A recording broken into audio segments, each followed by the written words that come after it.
This video is to help you with Task 3 for the Visual Arts Handbook. Just to go over the basics, you want to make sure that you read all of the pages that are related to Task 3 in your handbook. This includes the specification chart that's towards the end of your handbook, because this will tell you how to name your files and how many you need, and there are a number of files for this task. You also want to make sure that you print and look at the exemplars that are provided as a model in your Blackboard course that are for your handbook, because that will be really helpful to determine the depth that EdTPA is looking for and some examples of what it should look like. For task 3, you're going to have 4 parts. The first is going to be student work samples. So this is literally a copy of the work that your students have done. Part B is going to be evidence of your feedback to them. And again, we'll go over this more, but this can be a video or it can be a written document. Part C is going to be your assessment commentary. This is where you're actually going to write your explanation for all of your assessment. And then part D is going to be your evaluation criteria. So this is the checklist or rubric that you used for your assessment. And there are 5 rubrics for this task. So you want to make sure you check your handbook and look for a level 3 there to make sure that you're at least passing. If you can aim for a level 4, that's even better. To get started on task 3, the first thing that you want to do right away is you want to make sure that you go back and find one assessment from one of your lessons, one of the formal assessments from your lessons that you're going to use to evaluate how well your students learned these ideas and what the future steps are going to be. So it should be an assessment that the whole class did. Now, if you're only working with a small group, that's fine. Then that counts as your whole class. Remember that it has to be, I believe, 3 or 4 students for all the handbooks. So you want to make sure that the whole class has done this assessment. The assessment that you choose for this is going to have to show how students are able to use what you taught them to create, present, or respond to visual arts in some way. And remember, needs to include at least one of the following. It has to show students interpreting art, which could be analyzing art making approaches, theories, art forms, things like that. It could be developing works of art or design themselves using techniques, methods of experimentation or investigation, or relating art to context in some way, and that can be any kind of context. Lastly, this needs to be a formal assessment that you used an evaluation tool with. So this needs to be something that comes from the rubric or checklist that you created in task 1, and it is going to be paired with your comments from students' work and copies of students' work. The first files you're going to need for task 3 are going to be your student work samples. This is where you're going to collect all of your student work from the assessment that you gave, and this includes your focus students and your entire class. And you're going to select 3 student work samples. At least one needs to be a student with a learning need, and we'll go over that in a second. But the way that you're going to choose the student work samples is you want to make sure that they represent some kind of pattern that's going on in your class. This can be what students are still struggling to understand. This can be something that you saw that students have improved on that they couldn't do before, but you want to see some pattern of learning. And then the students that you're going to choose for this, as I said, one has to be a student with a specific learning need. This can be a student with an IEP, a 504 plan. It can be an English language learner. It can be just a struggling reader. It can be an underperforming student in general. It can be a student with specific gaps in their knowledge for your class, or it can be a gifted student who needs to be pushed farther. But you want to make sure that you have some student with a specific learning need. And then the second set of files that you're going to submit is going to be your evidence of feedback. So again, this is going to be 3 documents where you show exactly what feedback you gave to those 3 focus students. So this gets paired with your work sample, so that whatever your work sample is, you're going to show the feedback that went with that. This can be a video clip, it can be a document. You do need to submit the actual evidence of the feedback, not just a description of the feedback. So you want to make sure that you plan that during task 2.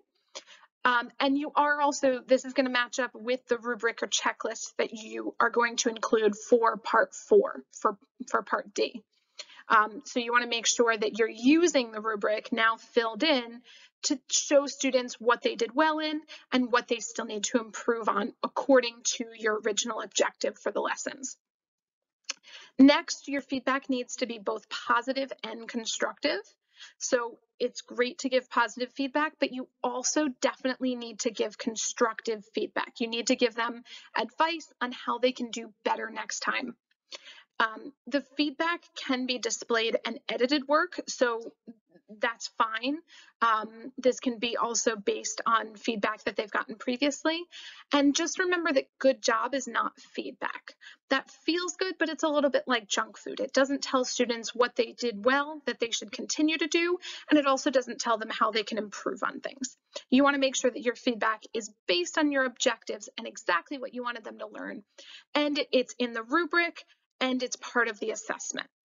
In the case of visual arts, your feedback and your assessments of students are going to include a variety of different file types. So these are the file types that you're allowed to include. You can have PDFs that are samples of photographs of artwork. You can have text files where you've scanned the student work. You can have video recordings of the artwork. You can have a video or audio file of a student's oral work if it's some kind of presentation or oral presentation, or you can have a student-created video or multimedia file. So whatever you need to do, these are the choices. And then for part C of task 3, this is going to be your assessment commentary. So you want to make sure you go back and reread the pages in your handbook that tell you about what you need for this. The commentary has to be 10 pages. You really want to write up to 10 pages because if you write less than that, you're not going to give the detail that EdTPA is really looking for. You need to make sure that you do it in the template between the brackets, just like the other commentaries.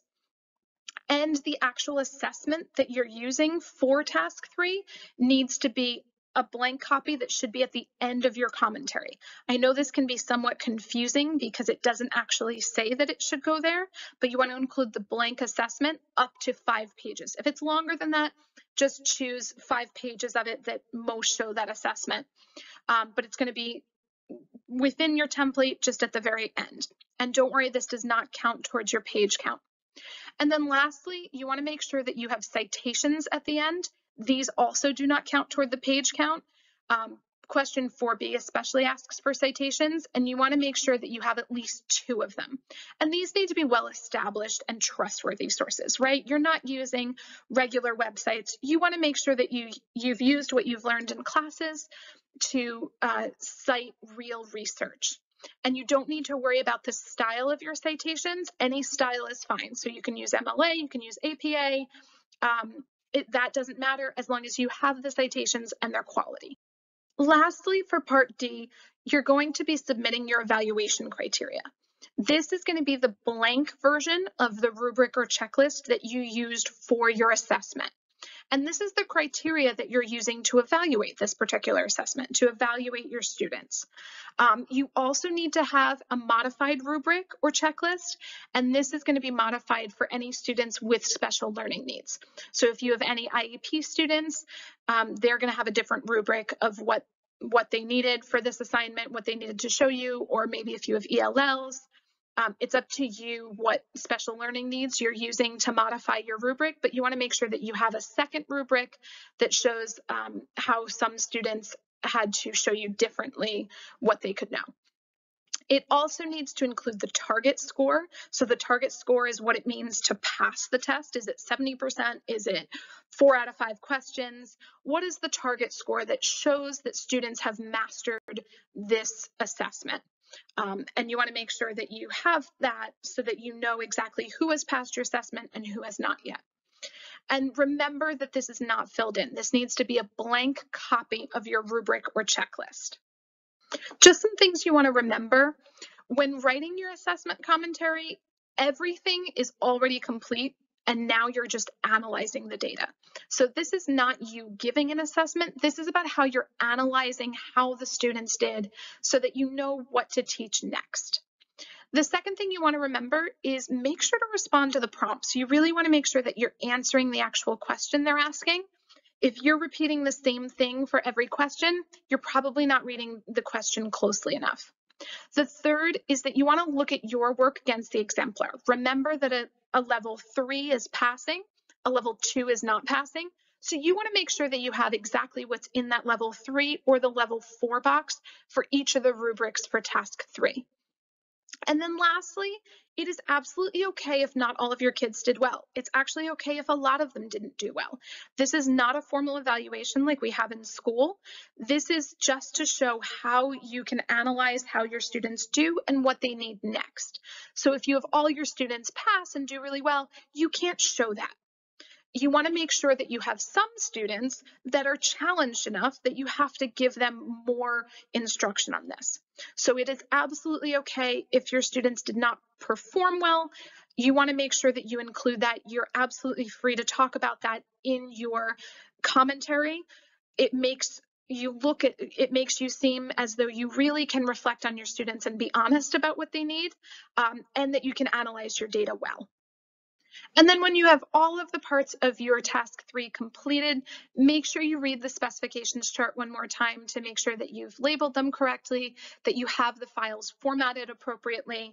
You want to make sure that you look at all of the rubrics and just check that you have everything that those rubrics ask for. If you're not quite sure what they mean by something, you can go to the rubric progression document, and that'll tell you what you need for a 3 versus a 2, and it can be very helpful. And then finally, just make sure that you have everything complete before you turn it in. You will be turning in all of your files at once for task 3 to your instructor.